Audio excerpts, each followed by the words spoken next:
আর SIR ঘোষণা হতেই CA ক্যাম্পে ভিড় বাড়ছে। বাংলাদেশ থেকে আসা হিন্দু শরণার্থীদের মধ্যে সিএ এর ফর্ম ফিল আপের হিড়িক। সকলেই চান দ্রুত নাগরিকত্বের আবেদন জানাতে।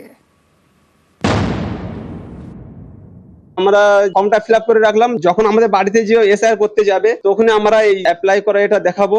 এতে তো মানুষের খাওয়া ঘুম নাই। একে বাংলাদেশ থেকে বাবা সম্পত্তি ছেড়ে আমরা এই দেশে এসেছি, এখন দেখছি আরো বিপাকে পড়েছি। মঙ্গলবার থেকে এরাজ্যে শুরু এসআইআর, ভোটার তালিকায় বিশেষ নিবিড় সংশোধন।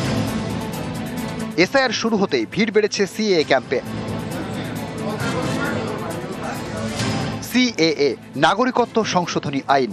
এই আইনের মাধ্যমে ভারত সরকার নাগরিকত্ব দেয় প্রতিবেশী দেশ থেকে আসা অমুসলিম শরণার্থীদের।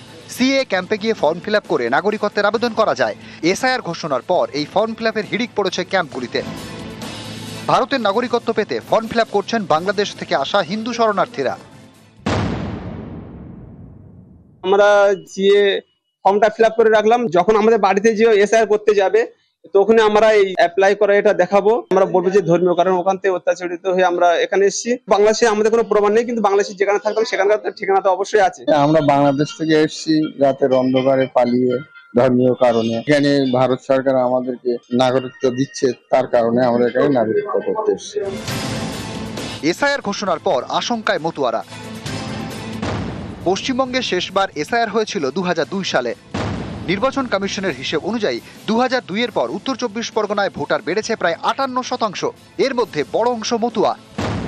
সিএএ এর মাধ্যমে নাগরিকত্বের আবেদন করলেও প্রয়োজনীয় নথি জোগাড়ে সমস্যায় পড়তে হচ্ছে বলে অভিযোগ অনেকের। এতে তো মানুষের খাওয়া ঘুম নাই। এই টেনশনে একে বাংলাদেশ থেকে বাবা সম্পত্তি ছেড়ে আমরা এই দেশে এসেছি, এখন দেখছি আরো বিপাকে পড়েছি। আমাদের আধার কার্ড আছে, প্যান কার্ড আছে, সব কিছু আছে, থাকতেও কিন্তু আমরা এখন ভীষণ দুশ্চিন্তার ভিতরে দিন কাটাচ্ছি। যখনই ইলেকশন আসে তখনই ওরা জমা করে, কাগজপত্র নেয়। বেশ কয়েকবারই করেছি। আমরা বাংলাদেশ থেকে আসি, বাংলাদেশের ঠিক ঠিকানা দিয়ে কোর্ট এফিডেভিট সব নিয়ে আসি। আমি জমা করতে গেছি, বলছে সে দেশের কাগজ লাগবে। সে দেশের কাগজ তো আমার নেই, আমি কোথায় পাবো? চিন্তিত আছি। ট্রেকিং যখন আসবে দেশে তখন আমি ওই দিয়ে দেবো। যদি গ্রহণ করে আমাকে, করলো, না করলে আর আমার করণীয় কিছু নাই। নিউজ 18 বাংলা।